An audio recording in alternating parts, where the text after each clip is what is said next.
Barrister Saidul হক সুমন একটা কথা বলেছিলেন। আমি জানতাম যে উদ্যোক্তা হওয়া কত কঠিন। সেই নিমতলি থেকে লেয়ার মুরগের বাচ্চা নিয়ে বাড়িতে 1 মাস পালার পর আমি যখন 45 টাকা গোটা বিক্রি করতাম, তখন আমার লাভ থাকতো 3 টাকা পার মুরগিতে। আর একদিনের জন্য যিনি দালাল আসতেন, ইনি আমার কাছ থেকে এই মুরগিটা নিয়ে দিনে দিনে 10 টাকা লাভে পার মুরগি বিক্রি করতেন। তখনই আমার কলিজায় কামড় দিছিল, এই দেশে তো দেখি উদ্যোক্তার চেয়ে দালালের দাম বেশি। যে এই দেশে উদ্যোক্তার চাইতে দালালের দাম বেশি। বিষয়টা ছিল এরকম যে উনি যখন একদম ছোট ছিলেন তখন হচ্ছে লেয়ার মুরগি উনি হচ্ছে 2 টাকা 2.5 টাকা পিস কিনে এনে তারপর হচ্ছে অনেক দিন ওই মুরগিকে লালন পালন করার পরে হচ্ছে খাবার খাওয়ানোর পরে সেই মুরগি বিক্রি করে হয়তো 2 টাকা 2.5 টাকা লাভে ওই যে যেই দালাল বা মধ্যস্থকারী যে ব্যক্তি আছে ওই ব্যক্তি জাস্ট ওনার কাছ থেকে মুরগিটা নিয়ে অন্য আরেকজনের কাছে বিক্রি করে দেয়। সে লাভ করে 7-8 টাকা 10 টাকা 12 টাকা পার পিস। তখন সে একটা জিনিস বলছে যে এই দেশে উদ্যোক্তার চাইতে তো দালালের দাম বেশি। আপনারা জানেন যে আমরা মরিচ তুলেছি কিছুদিন আগে, সেই মরিচগুলো বাজারে নিয়ে বিক্রি করছি। আমরা দেই হচ্ছে আড়তদারের কাছে। এখন ওই জায়গা থেকে ব্যাপারীরা হচ্ছে কিনে, তো ব্যাপারীরা কিনা যেমন 1 কেজি মরিচ হচ্ছে 450 টাকা দিয়ে আমাদের কাছ থেকে কিনছে। কিনার পরে সেইটা সদর মানে হচ্ছে শহরে পাঠাইছে, যেমন ঢাকা পাঠাইছে অথবা চট্টগ্রাম পাঠাইছে সেখানে দাম কত? সেখানে দাম হচ্ছে 900, 950, 1000 টাকা করে পার কেজি। তো দেখুন, 450 টাকা দিয়া এক 1 কেজি মরিচ আমরা বিক্রি করছি কত কষ্ট করার পরে। আমরা হচ্ছে প্রথমে হচ্ছে বীজ সংগ্রহ করা, সেই বীজ থেকে চারা তৈরি করার পরে সেই চারা দিয়ে হচ্ছে সার ওষুধ দেওয়ার পরে সেগুলা হচ্ছে আস্তে আস্তে বড় হয়েছে। বড় হওয়ার পরে এই যে ফল হয়েছে, আজকেও তুলতে আসছি এবং তুলবো।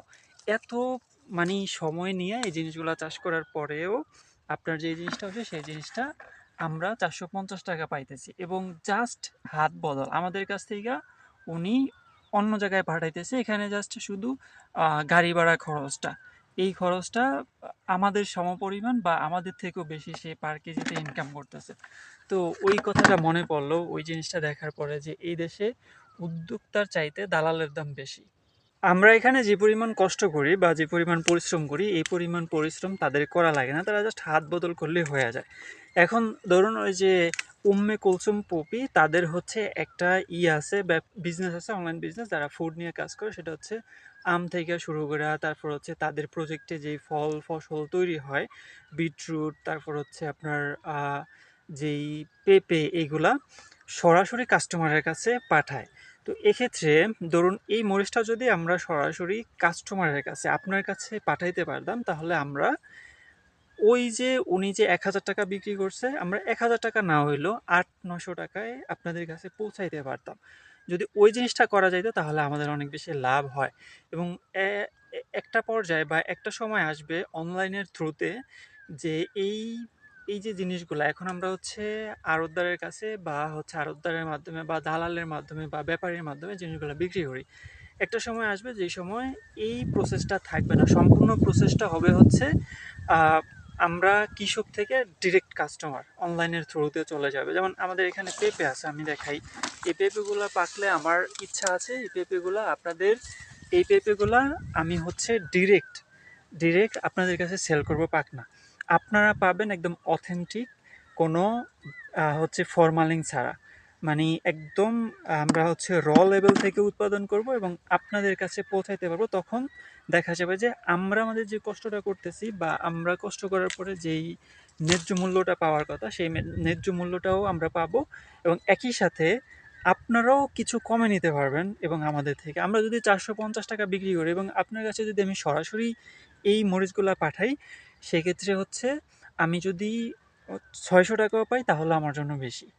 তো কেন নয়? আপনিও কমে পাইলেন এবং অথেন্টিক পাইলেন এবং আমিও কিছু টাকা বেশি পাইলাম। তো একটা সময় জিনিসগুলো হবে খুব শিগগিরই। নতুন নতুন যেই উদ্যোক্তারা এই সেক্টরে কাজ করতে আসবে, তারা ওই চিন্তা মাথায় নিয়ে আসবে যে আমি এই জিনিসগুলা নিয়ে কোনো ব্যাপারীর কাছে বিক্রি করব না। এমন জিনিসই তৈরি করব যাতে করে সেই জিনিসগুলা জাস্ট আমি নিজে তৈরি করে সরাসরি কাস্টমারের কাছে পাঠাইতে পারি অনলাইনের থ্রুতে।